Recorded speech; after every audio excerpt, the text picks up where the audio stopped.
Hi, and welcome to Chamber Chat. I'm Danielle McFadden, President of the Greater Lowell Chamber of Commerce. This Inside Lowell podcast is coming to you from the WellPoint Studios. WellPoint, the only health plan offering healthcare benefits exclusively to Massachusetts GIC members. At WellPoint, your whole health is their whole point. Washington Savings Bank. Make the switch now to Washington Savings Bank. TMI Properties. Quality and value at every price point. Find your perfect space with TMI. Boston North Company, business solutions for restaurant and retail. Mahoney Oil, providing warmth and protection since 1925. Francis E. Preventure Insurance, the agency Greater Lowell has counted on for more than 41 years. And by the Massachusetts Pirates, bringing the action and excitement of arena football to the Mill City. And now time for another Inside Lowell podcast. At Inside Lowell, if Lowell is your home, this is your place. I am so excited to have our guest on with us today. This, I feel like, was a long time coming. I have Ann Westerheim. She's the founder and president of Ekaru. How are you? I'm doing well, and thank you so much for having me on the show today. I am so excited, and it's Ekaru. I had to Ekaru. put the, yeah. Anything close enough will answer to it. As soon as it came out, I'm like, I have to emphasize the A on that. So you are an IT services company for small to medium-sized businesses. Yes. And I put this at the top of I had my notes for all my prep work. I'm going to put the link to it, but your YouTube channel has so much content on there. Oh, yeah. Yeah, absolutely. Yeah, it's a lot of fun. A lot of people love to consume video, and we do writing and blogs and videos and all kinds of different things. You do such an amazing job. So let's kind of look back to when you started your company in 2001. It's a long time ago, and time flies. Yes. So what caused you to start Ekaru? Well, I'm a lifelong technology enthusiast, so I love everything about technology, and I went to MIT, studied engineering, and I worked in the semiconductor industry for a number of years, building microprocessors. And then when my kids were young, I decided that I wanted to start a consulting company. So just to have more freedom over my time, and I worked for digital equipment. We were acquired by Intel, and didn't really see the work-life balance there. And I love technology, so I figured I'm going to be a consultant. And initially just started consulting in technology in general. So some semiconductor clients, some different clients. And then I gravitated towards the space of small business IT. So if you look at all the technology that's generated by big tech, and back in the day, Intel, HP, generating a lot of patents, generating a lot of technology, and how does it wind up being used by, regular people out there? And I decided that that was a place that needed a lot of attention, and bringing basically technology to the 99%. Just everybody out there, Main Street, if you will. Yeah, that's fascinating. I'm sure it's evolved over the 100 years. Yeah, 100%. So when we first started, the big thing was getting high-speed internet. And that's how we went out to clients, small businesses who were just getting on internet for the first time. We teamed up with Comcast, was rolling out high-speed internet, and just helping people navigate that, like getting, setting up their email and getting online. So that's around that time frame, right after .com. So all this stuff was exploding, and small businesses were, law firms, accounting firms, everybody was getting online then. And it's just changed so rapidly. And I remember when I was actually at the Target in Lowell, walking around, this is many, many years ago, and I saw somebody walking around and holding their smartphone and texting on their phone. And that's when I realized, like, technology is just ubiquitous. Yes. And we rely on it so much, and it's sort of just seeped into our lives. And I think that I'm really passionate about making sure that small and medium businesses can benefit, and it's not just big tech that benefits from technology. That's amazing. And I'm sure over, fast forward to remote working. Oh, yeah. And can you talk a little bit about that and how that industry has changed and how you can help businesses? Oh, yeah. So, years ago, people would remote work. Actually, when we started, we didn't have an office, and we decided we're going to be virtual and work remotely, use email and all that. But when the pandemic hit, everybody, basically, if you weren't in what was deemed essential work, you couldn't come to the office. And so a lot of folks had to scramble right away. And that was a time where people realized, gee, if we had an old phone system. So there were folks who were reaching out somebody had to drive to the office to retrieve voicemail.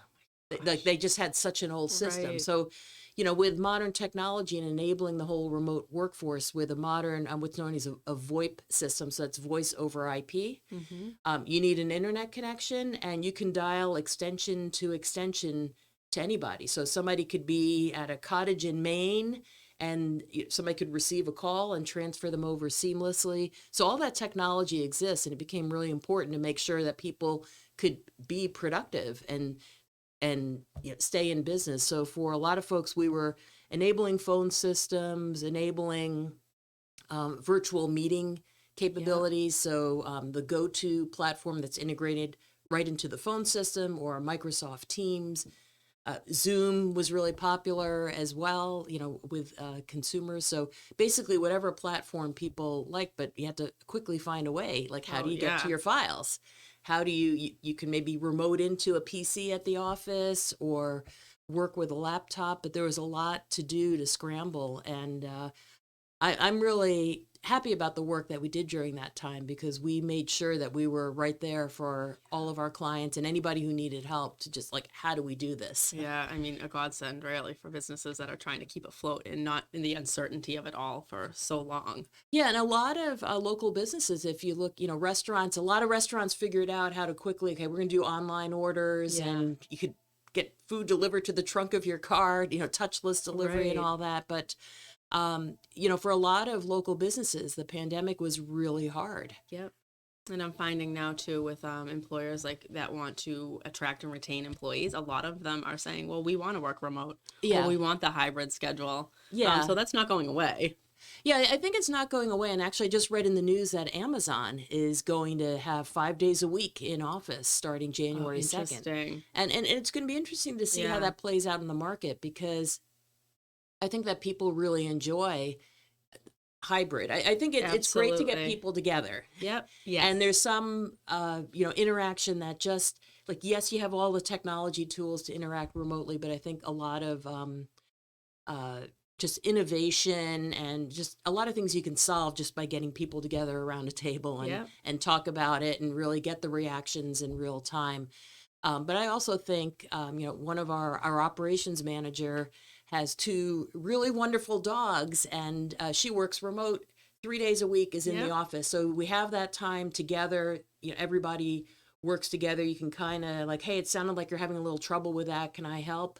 All that real-time interaction, but also being able to balance life and not have to leave your pets home for the whole the time to just get ready and commute, and then there's the drive something time. when you're in the office and you don't get anything done, other than when you're sitting at the table, but when somebody's like, hey, can I grab you for this? When you're at home and it's more uninterrupted, a lot of times you can get a ton of work done. And it depends on the nature of the work, and some people are better at structuring and managing their time and getting stuff done.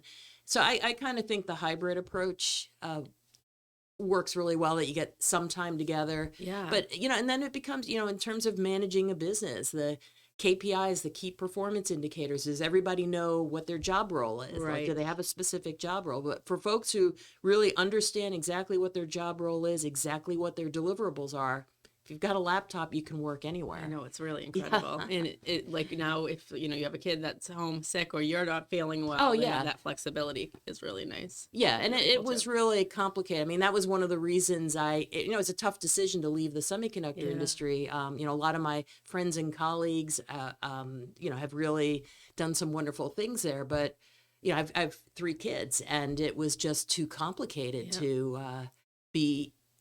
Literally, if you had an area of responsibility, you were expected to not leave the office. And what do you do? With kids, you can't. Yeah. I can totally relate to that. Times have changed a lot. Yeah, that's good. So in your clients, so I've heard highly responsive. You have a dedicated team. What are the keys to maintaining such a high level of customer service over all of these years? Yeah, so one of the things we do, we really take a very personalized approach to IT. We really get to know our clients. And one of our long-term clients once called, and we had somebody new, new person started, and he actually called me up and said, Ann, when I call in the office, I expect people to say, hi, Dave.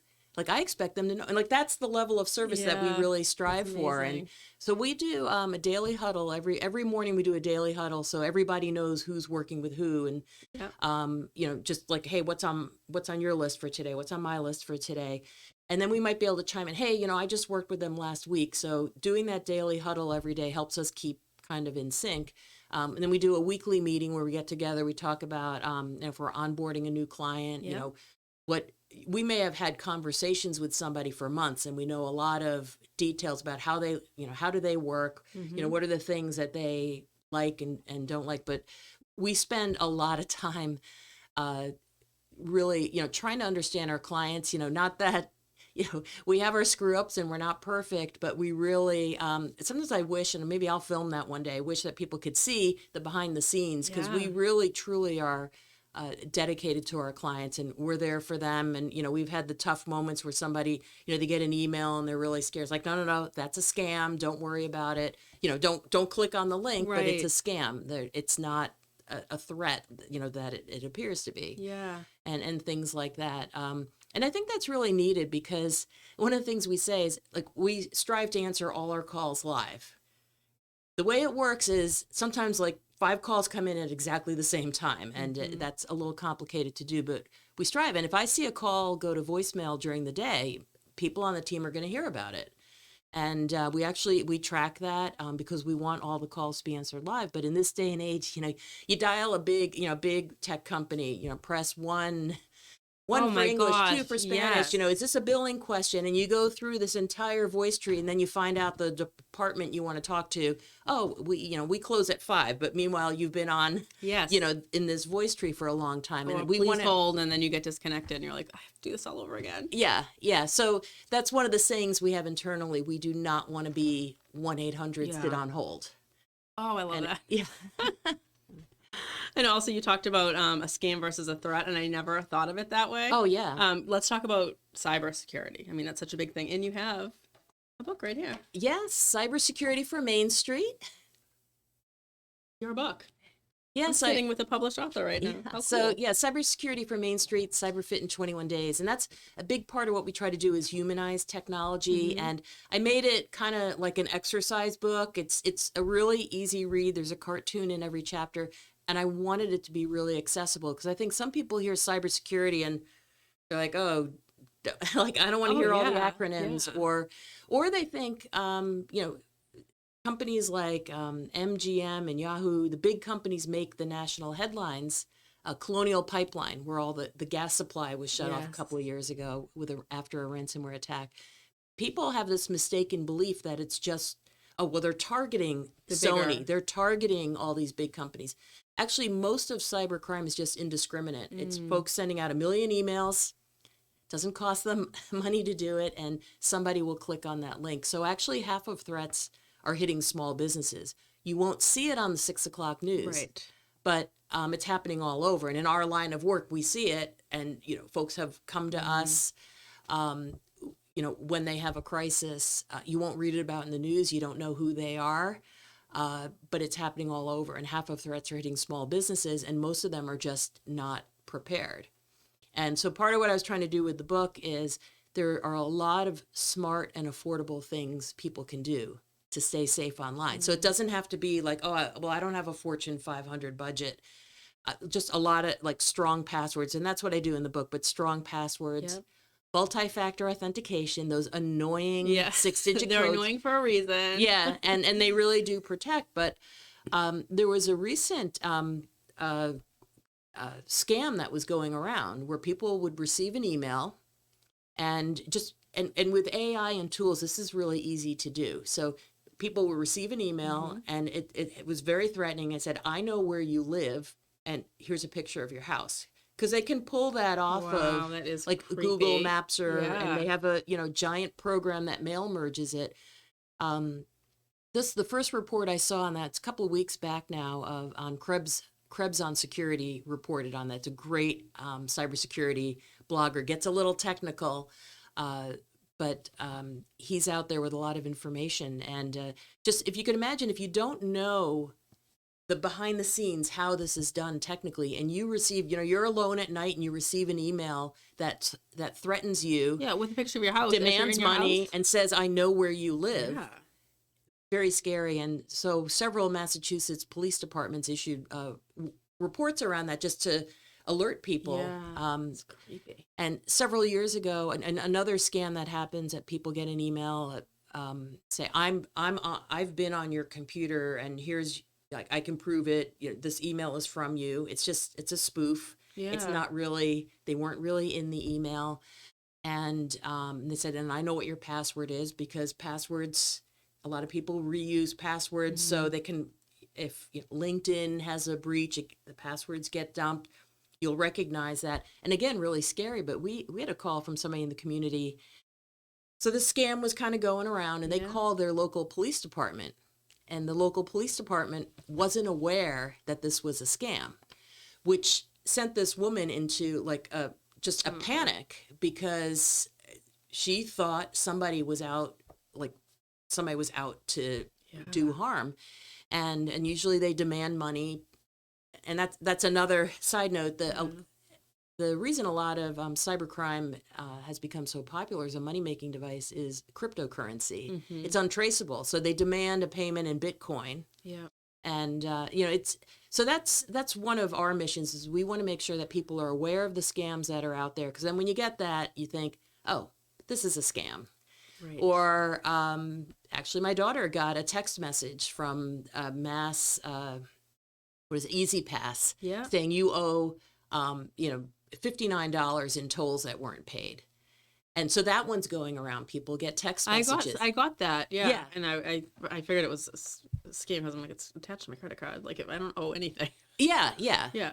But if you think, so it says you owe $59.95. You figure, it's going to be such a hassle if they cancel my account. Right. Then I'll just, let me just make this go away by paying. So that's how they get people.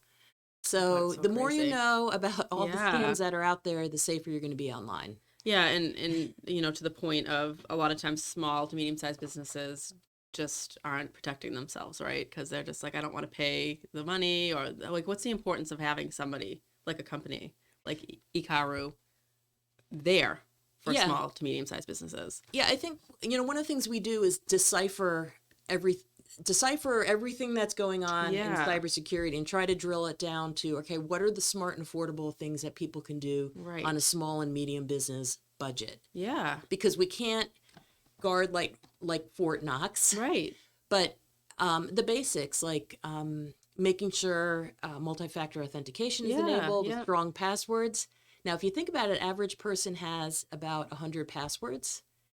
So unless you're a Guinness Book of World Records memory expert, you can't remember 100 12-character long passwords with numbers and letters and symbols in them. So that's where you want to use a password manager to promote good password policies. Is a password manager notes on your phone? Yeah, no notes on the phone. All right. Some people save them like in Microsoft Outlook. Yeah. There's a lot of things that people do that are just easily cracked. Yeah. We have software tools that will report back if somebody has a file on their system that has a file name of passwords. Because people, passwords, .xls for that. So, and not that we can see what the passwords are, but we'll warn them, you have 5 people in your company that have files on their systems labeled passwords. If our software can detect that file is there, any hacker can detect that it's there. Yeah, I'm sure that's eye-opening for the businesses too. Like, oh my goodness. Yeah. Okay, so in a fast-paced environment like we're in today, how important is it for small businesses to have access to fast live support? Like you talked about, you guys answer the phone right away. Yeah, it's people get very frustrated when they're stuck with technology, and we sort of have this like always on kind of mentality. And a lot of what we do is try to set things up kind of on the back end to make sure they're robust and reliable. For example, medical offices that use electronic health records, a lot of times the health record company will require them to have 2 internet connections. So it's very possible for a business, you can have two different providers. I won't name the. Huh, interesting. Yeah, I never knew and that. yeah, so if one goes down, the other Yeah. one will still be there. Huh.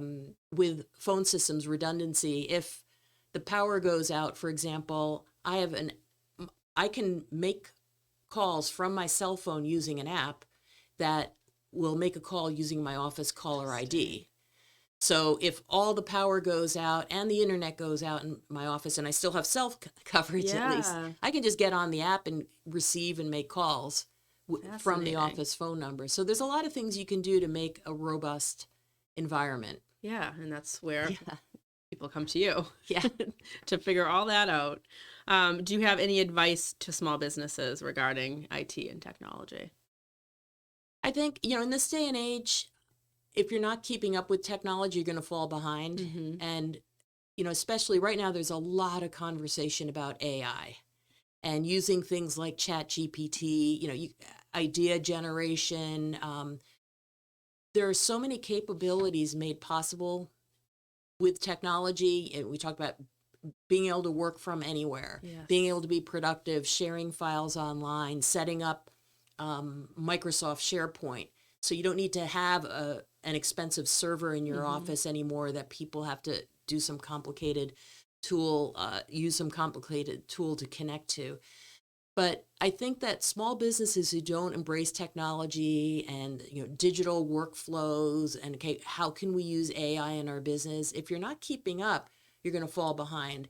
And if you don't have a robust cybersecurity plan, and it doesn't have to be wildly expensive. There's how much risk can you tolerate? But you could just be completely wiped out. One person, you might be a 10-person office, and one person in the office just clicks on the link. And, some of them are very tricky. We got a call from an office where a very diligent employee had gotten an email about a negative report on like Better Business Bureau or something, and figure, I'm a diligent employee, I want to open that file. So various protections in place were preventing the file from being opened because it was a threat file. But here was a person trying to do the right thing, saying, I want to get on top of this, I want to address this right away, we're a good company, I don't want people seeing a negative report. Worked really hard to open that file and generated ransomware on the entire network. And that's when your files get encrypted and you have to pay money to get them back if you don't have a robust backup. So it's, what are you going to do at that point? And big companies have the cash reserves and the finances available to recover from something like that. A lot of small businesses, that might just be a company ending event. And, there's stories out there of people just shutting down after that happens. And that's the thing. I think that too many small businesses think, okay, I'm not a target. And you're not a specific target, but cybercrime is the third largest economy in the world.